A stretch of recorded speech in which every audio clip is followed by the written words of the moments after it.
So here we are with the final video for Persona month, at least until Persona 6 comes out in like 12 years. So Persona 5 came out in 2017, but today we are talking about the superior version of the game, Persona 5 Royal. So Persona 5 Royal came out in 2020, and if you thought Persona 4 was praised to death, that was nothing compared to the praises this game had when it first came out. This was the game that made casual gamers into Persona fans. There was about a good handful of people that knew about Persona, but after this game came out, everyone knew about the Persona franchise. So in this game, you play as Ren, or Akira, or Arsqueven, whatever, pick your own name. So Oscar is staying with a man named Sojiro for a whole year, and the reason he's staying with him is because he was arrested for a crime he really didn't commit, so his parents made him stay with this man on probation for a whole year. And during this time, he makes some enemies at school, walks into a palace, and finds out that corrupted people in real life are ruling each palace. So our goal is to stop all of these adults who are committing these crimes by infiltrating their palace and changing their hearts from the inside. Now before I jump into the story, I just really want to praise the hell out of the gameplay real quick.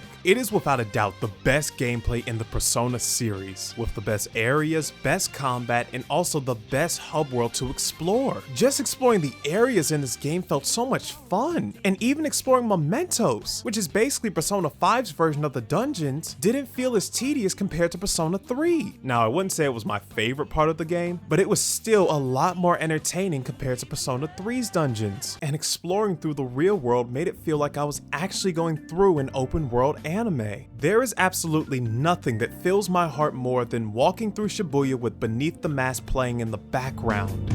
I was shouting down, I pose a masquerade, I have all things in mind. And since we're on the topic of music, I don't even know where to start for how good the soundtrack is for this game. It is easily my favorite soundtrack in the Persona series. Coming from someone who is a huge fan of jazz, the moment I heard this soundtrack, I fell in love instantly. And it's one of the main reasons I bought this game. I think the main thing that makes this game stand out from other games is its design. I don't think I have ever played a video game this stylish before. Even when you pause the game, it looks cool. Alright, so as for the story, I actually enjoyed it, especially the whole vigilante aspect of the Phantom Thieves, stopping crimes, changing hearts, and sending evildoers to justice. And as for the characters, I say they were pretty good. Obviously, they're not my favorite Persona group if you watch my Persona 4 review, but there are a few characters that stand out to me, such as Morgana, Ryuji, Yusuke, Makoto, and of course, Futaba. And I give mad props for the royal part of Persona 5, because they somehow turn Akechi, someone who I was not a big fan of in the original P5, into one of the best characters in this game. Added on top of the brand new characters in Royal, who are also great. Both Kasumi and Maruki were both great characters that added so much more depth to this game. I'm not gonna spoil anything, but if the entire game had the same tone and emotion the Royal part of the game had, then it probably would have gotten a perfect score. Not to say that the base game is bad, it's just that certain parts of the game just felt too black and white for me. Stop the bad guy, change their heart, save the world, etc. Where when you get to the palace in Royal, the tone in that palace felt so much more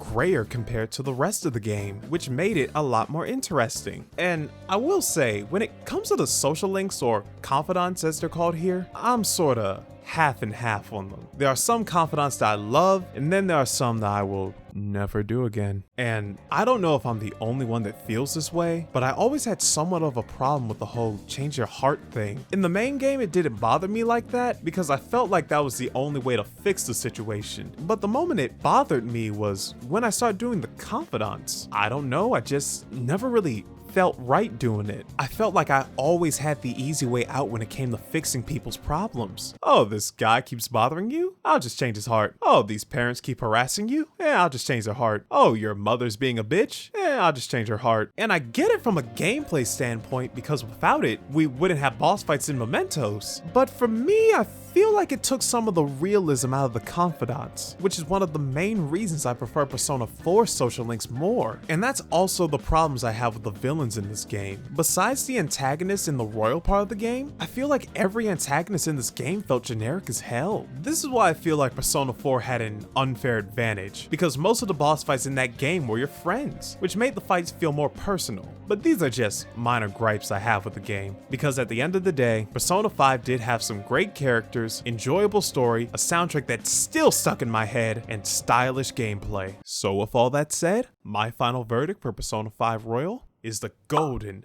seal of approval.